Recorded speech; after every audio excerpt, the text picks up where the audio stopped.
नमस्कार दोस्तों।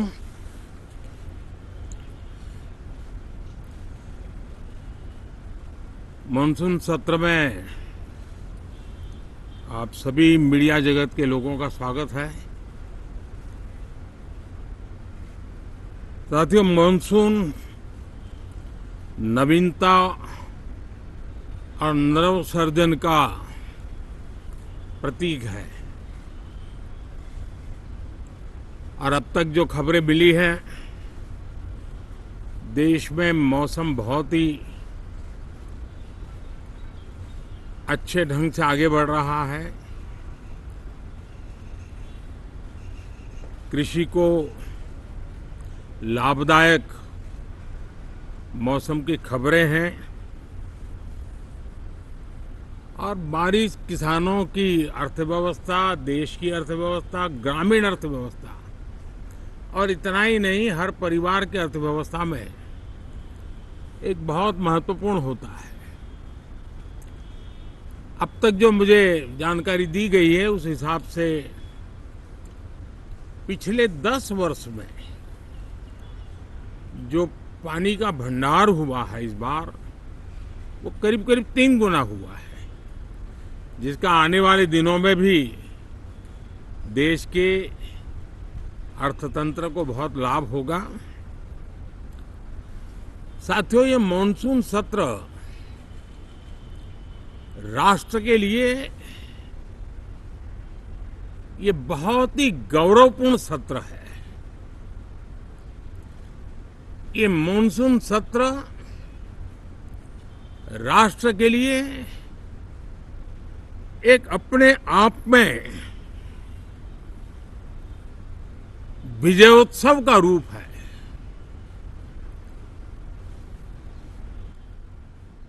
और जब मैं कहता हूं कि सत्र राष्ट्र गौरव और विजयोत्सव का सत्र है, तो सबसे पहले तो मैं पहली बार इंटरनेशनल स्पेस स्टेशन पर भारत का तिरंगा झंडा वहां लहराना, ये हर देशवासी के लिए गौरव की पल है।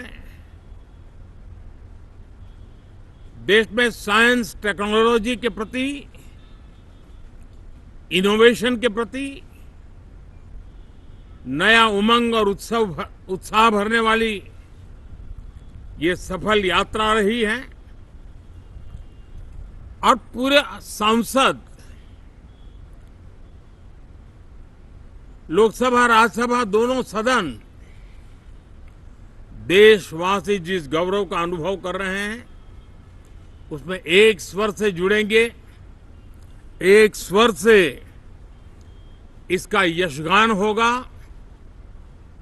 जो भारत को अंतरिक्ष में नई ऊंचाइयां पर पहुंचाने वाले जो भावी कार्यक्रम हैं, उनके लिए भी प्रेरक बनेगा, प्रोत्साहक बनेगा। साथियों, ये मॉनसून सत्र एक विजयोत्सव है। पूरी दुनिया ने भारत की सैन्य शक्ति का, भारत के सैन्य के सामर्थ्य का रूप देखा है। ऑपरेशन सिंदूर में भारत की सेना ने जो लक्ष्य निर्धारित किया था 100% अचीव किया। आतंकियों के आकाओं के घर में जाकर के 22 मिनट के भीतर भीतर ऑपरेशन सिंदूर के तहत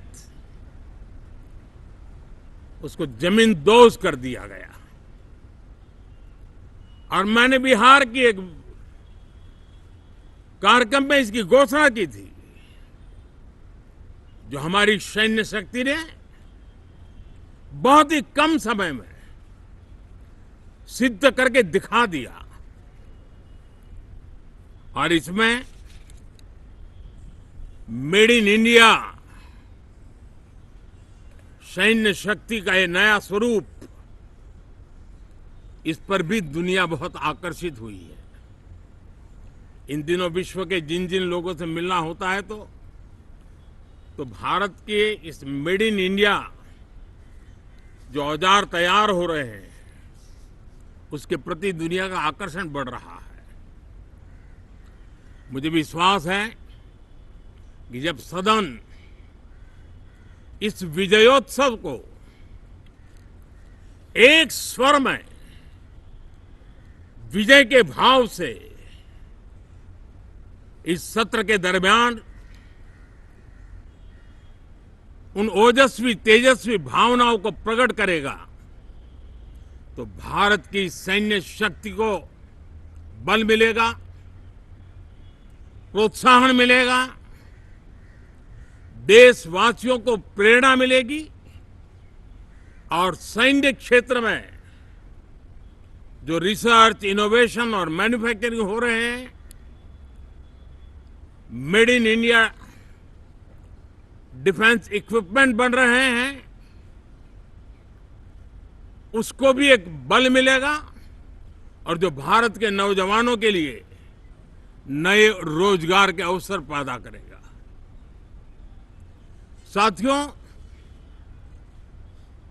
ये दशक हम एक प्रकार से देख सकते हैं कि शांति और प्रगति कंधे से कंधा मिलाकर के आगे बढ़ने के कदम कदम पर प्रगति के एहसास करते रहे हैं।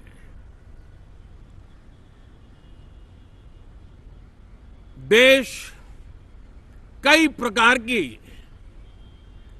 हिंसक वारदातों का शिकार रहा है, लंबे अरसे तक शिकार रहा है। देश आजाद हुआ तब से ये समस्या को हम झेल रहे हैं, चाहे आतंकवाद हो, नक्सलवाद हो। कोई प्रारंभ में शुरू हुआ होगा, कोई बाद में शुरू हुआ होगा, लेकिन आज नक्सलवाद का, माओवाद का दायरा बहुत तेजी से सिकुड़ रहा है। माओवाद को, नक्सलवाद को जड़ से उखाड़ने के संकल्प के साथ देश के सुरक्षा बल एक नए आत्मविश्वास से, तेज गति से सफलता की ओर कदम रख रहे हैं।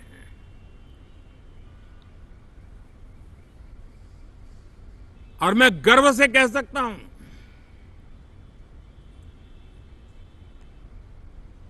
देश में सैकड़ों जिले नक्सल की चपेट में से निकल करके आज मुक्ति का सांस ले रहे हैं। हमें गर्व है कि बम, बंदूक और पिस्तौल के सामने हमारा देश का संविधान जीत रहा है, हमारे देश का संविधान विजयी हो रहा है। देश के उज्जवल भविष्य के लिए साफ दिख रहा है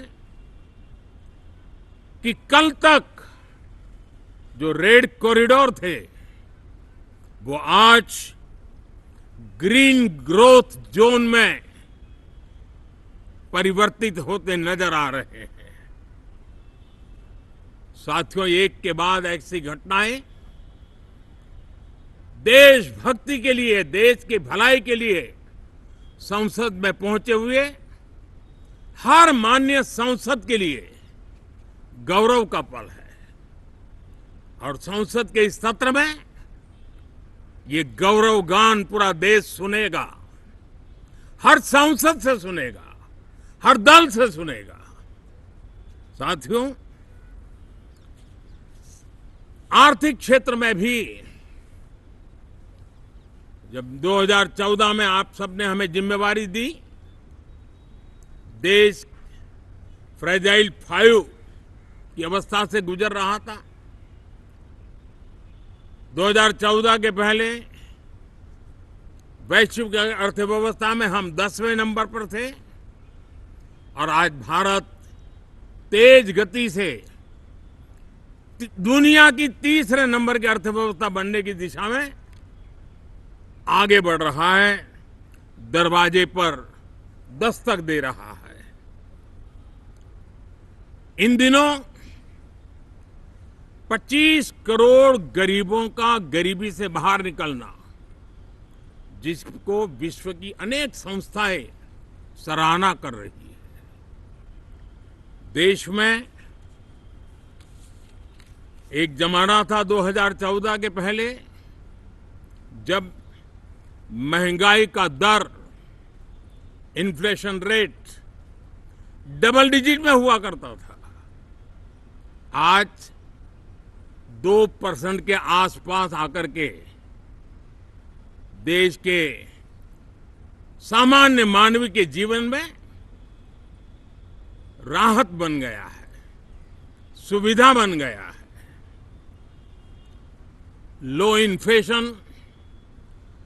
लो इन्फ्लेशन के सामने हाई ग्रोथ एक अच्छे विकास यात्रा की दिशा है। साथियों, डिजिटल इंडिया, यूपीआई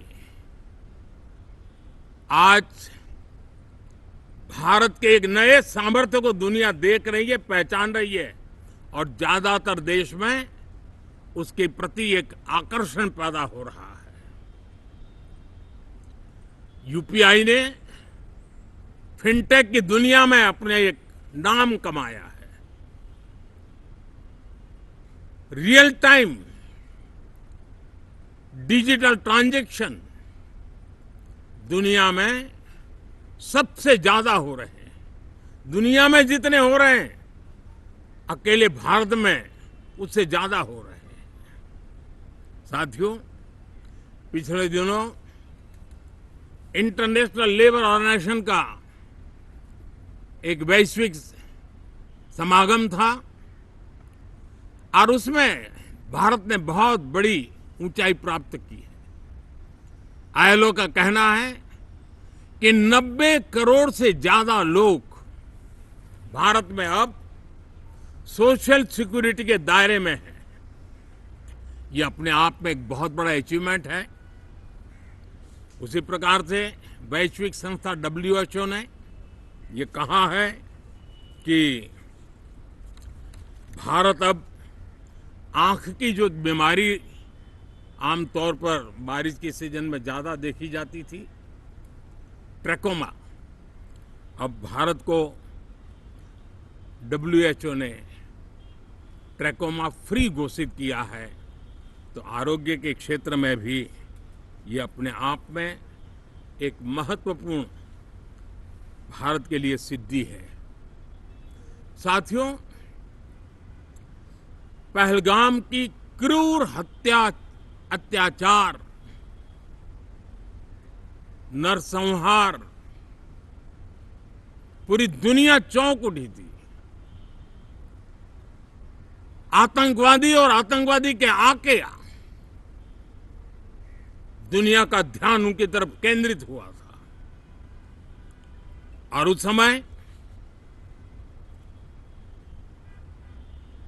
दल हित छोड़ करके देश हित में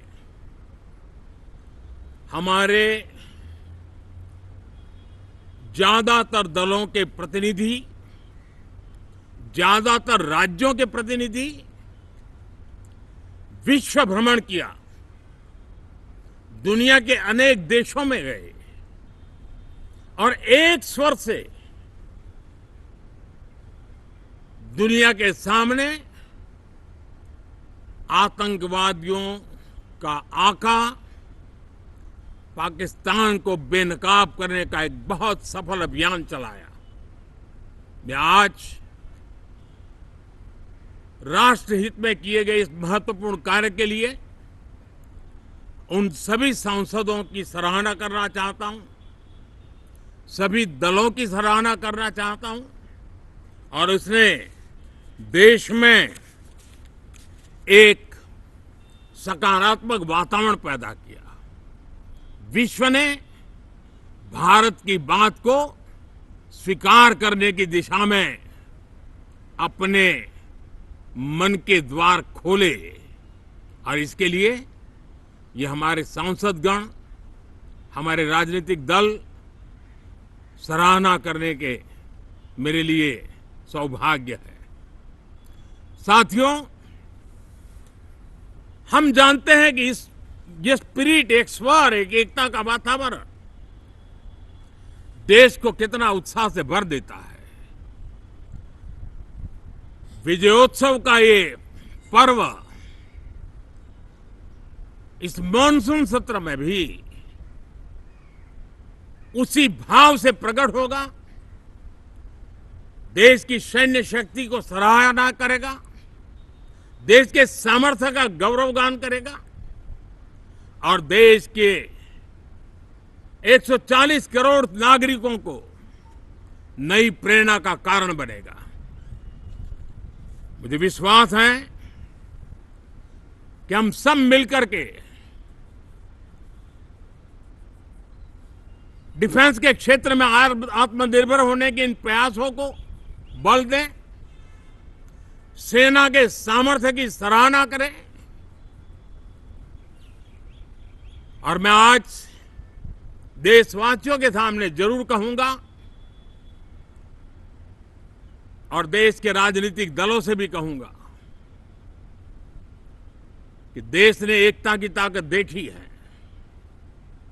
एक स्वर का सामर्थ्य क्या होता है देखा है।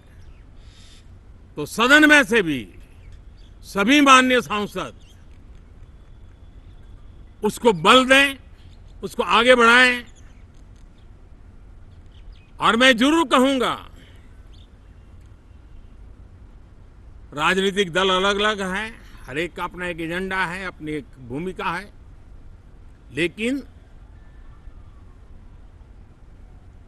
मैं इस वास्तविकता को स्वीकार करता हूं कि दल हित में मत भले न मिले, लेकिन देश हित में मन जरूर मिले। इसी एक भावना के साथ इस मानसून सत्र से देश के विकास यात्रा को बल देने वाले, देश की प्रगति को बल देने वाले, देश के नागरिकों को सामर्थ्य देने वाले अनेक विधेयक प्रस्तावित हैं। सदन विस्तृत चर्चा करके उसको भी पारित करेगा। मेरी सभी माननीय सांसदों से उत्तम डिबेट चलाने के लिए शुभकामनाएं हैं। बहुत बहुत धन्यवाद।